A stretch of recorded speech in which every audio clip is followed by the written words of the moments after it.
the Go Berserk with Email podcast with Navy nuclear engineer turned email software developer, Troy Broussard. So calm. I'm pissed off, but I'm telling this because I am teaching you how to think differently and how to test differently. So patient. And Ben, that's put $500,000 into this company too, is being told that nobody can find the goddamn bug. So charitable. I'm going to start paying bounties every time somebody finds a bug. We're going to deduct $10 for that week. So trusting. Do not assume that anything works. Assume that nothing works. And so sweet, it makes sugar taste just like salt. I want to play into the sexiness of marketing automation, but I also want to slap the complexity of it. The Go Berserk with Email podcast begins now. We're back once again, boys and girls, for another Go Berserk with Email show. Here is your handsome host, who you can't see because it's a podcast. We got to talk about that, man, because I got to tell you, we started out this thing whole Mr. Producer Jonathan, and I had this lovely compliment that I had to pay for you for that beautiful bald shaved head of yours, because it looks just like mine. And I'm impressed that you should copy me and my trends and follow the way it was a nice compliment. And unfortunately, our subscribers, they only get to listen, which you might realize is actually a benefit if you had to look at our ugly mugs. So big time face for radio, right? Exactly. All right. We are going to finish off where we started last week, Jonathan, with self-defeating attitudes and behaviors that will send your business to an early grave. How's that for some optimism to start the week? That's what I like, man. I like how motivational you are. Yeah, keep it light. Keep it light, Keep it light. Death and misery and massacre. That's what we like to talk about here. Well, wait a second. But you're saving them from all of that. So exactly. Positive. Exactly. I am a pragmatic pessimist. That's what I am. So pragmatically pessimistic. All right. So the first thing I want to talk about here for defeating attitudes, this one is probably the most prevalent thing that I come across. And honestly, we should sell. One of these days, if we ever go bankrupt, Ben and I will just go out and hawk all of our thousands of polos that we have back and forth with each other and sell them for the wisdom that is contained within those conversations. Ben goes out on these 10-mile walks, and I like to go on 10 miles as well, but lately I haven't been able to because I've got a torn calf muscle, so that kind of puts a little damper. I did a light 6 miles with a 25-pound ruck instead. But he'll go out on these walks, and he just bombards my Marco Polo account. We just blow that sucker up and go back and forth on us. And one of the topics that we just rant on all the time is people that just blindly follow other people rather than just having the courage to be themselves and just be true to themselves. I think that this is absolutely the worst mistake that you can make in business, because you just set yourself up to become a Me Too business. How are you going to differentiate yourself if you're worried about how you look to everybody else? Man, Troy, I don't know if I'm allowed to do this, but this is one of the problems I have. And I'm going to put this gripe right out there today. This is one of the problems I have whenever I get a writer who has followed Ben Settle. They're like mini Settles. And I'm like, dude, what are you doing? Why? They'll be writing copy for a woman, and they're like using this devastating language and all this stuff because they want to sound like Settle. And I'm like, dudes, it's not sounding like Settle. It's the persuasion tactics contained within. It annoys the hell out of me. So I put that out there. Sorry. There's a difference between copying and modeling. Understanding that differentiation is something that many junior copywriters really struggle with. And I am not a copywriter, so I'm not going to sit here and pontificate about copywriting. I don't claim to be a copywriter. I write good email copy and get really good results from it, but I am really just a story seller. I'm a salesman by default, and I use stories to sell. So I'm a story salesman. That's what I do. I don't try to be a copywriter. But what I can tell you is that in copywriting, it's about understanding your client audience more than anything else. That's the first and foremost thing. So if you're just copying somebody else's style, then you really are missing the boat, because you don't understand that if they're an effective writer like Ben is, then his style is highly tuned towards what he wants on his list. First of all, Ben purposely tries to skew his list very masculine. He has a lot of females on his list, but he doesn't care if they join one way or the other. He certainly doesn't cater to them. His audience is male by target and by definition. So understanding that when you just copy somebody, you don't know the assumptions behind what they're doing or why they're doing it. And a lot of Ben's style is, almost all of his style is about what aligns with him. Ben sells a print newsletter. You're not going to get audible narrations of Ben's newsletters. He's not selling to the Zoomer crowd. He doesn't go after that. He doesn't chase that. And if you're copying his style and you're selling to Zoomers, you're going to fail miserably at it, right? And so understanding that you just need to be true to yourself, put your own image out there, have some friggin' balls to just be yourself and let people see it for who you are. And if they don't like you, fine. As my dear friend Ozzy Osbourne would sing, bark at the moon. Just let them bark at the moon and move on to the next one. Quit chasing after people. Be willing to be yourself, lead, innovate, and let people either follow or get out of the way and go find some others that will follow. And if you can't find any that follow, then maybe you even got something worth following, and maybe you need to deconstruct on that. But you know what? That's a good lesson. That's a good lesson in and of itself. Yeah, fail quickly. Fail quickly and move on to the next thing. There's benefit in failing if you can do it quickly. But when you delay it because you're just mentally masturbating and massaging the truth about what you are and aren't and trying to be somebody else, then you're really just spinning your wheels in the business. Troy, did I take you off track, or does that fall under blindly following others? No, I think it all ties in. We just massage it the way we need it to go here, Jonathan. That's just going to be the way it is. All right. The other thing that I find is a big mistake here is that people spend, especially in the early days, these are the tactic chasers, the people that think that they can just launch an online business and immediately in the month one start making money off their email list. And they've followed some guru, self-appointed moron that tells them they can make $1 for every person on their email list, and they can expect that. And so they think week one, I've got 30 people on my list, I should be making $30. It just doesn't work that way. You got to be willing to put in some time. You got to be willing to put in some effort. And so what happens is when people come into when naive entrepreneurs get started in online marketing, I think they come in with false expectations, and this kind of ties into the other one. So I'm going to tie these two together. One of the others I was going to talk about was expecting immediate results, but it really ties into that same thing. So let's just stay in that. We'll tie these together. But expecting immediate results is part of it. And the other part of it is because they're expecting immediate results, they're spending too much time focusing on selling instead of relationship building. This is so critical.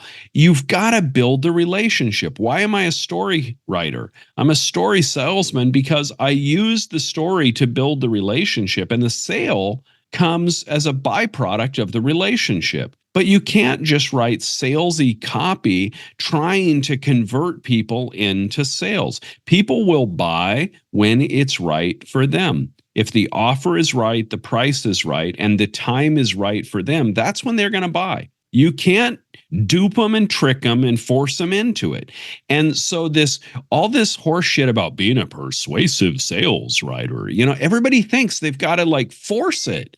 No. It comes naturally through the relationship. Is there persuasion? Of course there is. But it's the gradual over time persuasion that comes with the investment in building the relationship first. But when young entrepreneurs, and I don't mean age, I mean experience-wise, you might be in your 50s and be a young online marketer because it may be a new venture for you. So when you come into it sort of naive in that sense, there's too much impetus put on making money immediately, not being willing to invest in building that relationship. And that's just going to drive your business into failure before it ever gets out of the starting gate. You've got to be willing to look at the long-term picture. And I think that some people come in, again, tied into that expecting immediate results, right? These two go hand in hand. If you're expecting immediate results, then you're going to try to force the sale. If you're not expecting immediate results and you approach this with this mindset of, if I do this for the next 3 years, I think I can build a stable income up over time. If you approach it How long? What? Yeah. What? Go open up a franchise. Tell me how long before you're going to be profitable. I don't know. How long is it on a franchise, really? Most never, but really? No, they do okay depending on the franchise and whatever, but it takes a good 3 to 5 years. When investors, I've sold multiple companies of mine and brought in multiple investors in my software companies, and everybody that I sell to, it's based on a three-year valuation. If they can't look at their investment as breaking even in 3 years and then making profit in year 4 and beyond, then it's not a good price point for me. Wow. So, if you think of that, it's a long-term horizon. But online marketers are thinking this week, next week. Yeah. I want to start working today to make money yesterday. It doesn't work that way. You've got to build a business. You've got to build relationships. You've got to establish yourself. That takes some time. And I think the people that are most successful in this have that long-term horizon. I'm not going to reveal data or stats, but Ben didn't just launch a 7-figure print newsletter in a week, right? He's been writing a print newsletter for more than a decade now. So it takes the long-term horizon.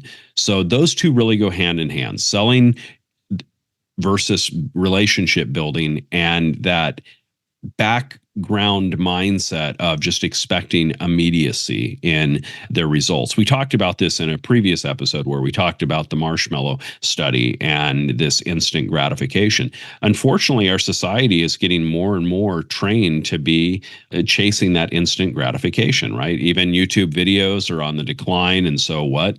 They're chasing YouTube shorts because of the instant gratification. This is the same reason that they're failing in their online business, is because they're chasing immediate profits, immediate gratification, instead of being able to build something for the long term and putting in the work to build the relationships as they go. I think that's one of the things that we could look at either side of that, right? We could look at how attention spans are going way down because, yeah, it's a fact. YouTube Shorts is killing it right now. And people are watching videos for they're savages on these things. They watch videos for 3 seconds and flick, and that's it. You have 3 seconds to get somebody's attention. But I think the other side of that, yeah, but even that, if you come back to that stat, people are killing it on YouTube Shorts. Are they? Are they really now? Because I would argue they're not. They might be getting a lot of views. How much of that is turning into revenue and lead generation on the backside of it? When you chase that instant gratification, the people that watch that are that's funny, haha, go on.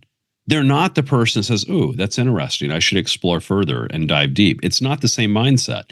And so when people say that YouTube Shorts are killing it, that might be true for engagement. It might be true for views. And that might consequently help your YouTube channel by the sense that by driving up a lot of views, it might expose your channel to the algorithm better so that your real deep content that has some meat and that can generate leads might get more exposure as a consequence. You understand what I'm saying? But I don't think there's a huge direct correlation between shorts and lead gen or shorts and profit. I really don't. I think that at best, you can prove a byproduct type relationship with it because it's a different mindset. You're chasing a tactic chaser when you're chasing that stuff. And it's really not the deep thinkers that are going to be the buyers. So yeah, even that one I take issue with. Well, let's talk about the flip side that in fact, that's what's happening out there. But just having this information that you just gave here today, knowing that focus is a superpower, it might be just a little bit easier for you guys listening who could stick around for a 15 or 20 minute podcast, might say something to your attention span and to your chance of success. Just a little bit of focus is going to go a long way. Yeah, absolutely. And, I think that the last thing that really goes into this formula of driving your business into an early grave is inconsistency, right? If you can't be consistent in your effort, whether it's lead gen or building up your profile and your engagement and that list and building up your writing capabilities and story selling capabilities by consistently sending out daily email, creating new offers, that consistency is a real killer. And it's why everything we focus on Berserker Mail is about speed, because we want you to be super effective at sending out daily email. And we know that if you want to be effective with sending out daily email, you have to become efficient at it. And if you're going to be efficient at sending out daily email, it's got to be fast. Because if you're futzing around with all of these formatting and really, colors and pretty little graphic designs and lovely cat little tree over memes, here, a happy little tree, Bob Ross. a happy tree, and your, better than thou quotes at the end of your email and all of that horse shit. If you want to focus with that, great. If you want to make some money, just start writing more emails, get more consistent with it. And so our whole platform mindset, the structure is all about that consistency. And, as we bring this to a close, I'm just going to tease them a little bit, Jonathan. I just like to cheese. I think I loved to tease. I think I was maybe like in a former life, I was a cheerleader or something, just with the short skirt or something, because I just like teasing people. We're going to go into this a little deeper in the next episode. And from a different angle, I'm going to talk about what advice I would give to my son or daughter if they were starting out in this industry.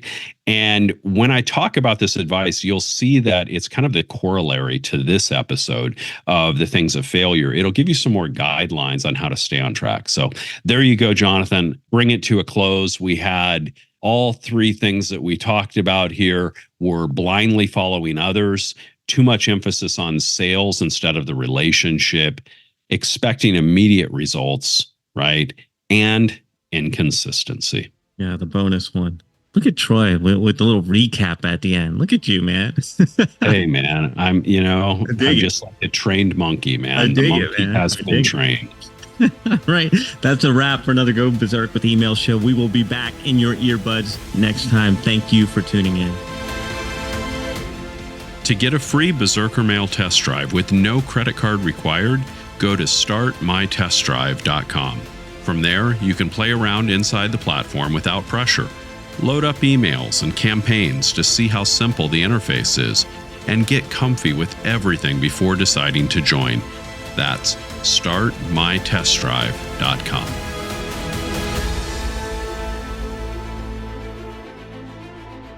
This is thepodcastfactory.com.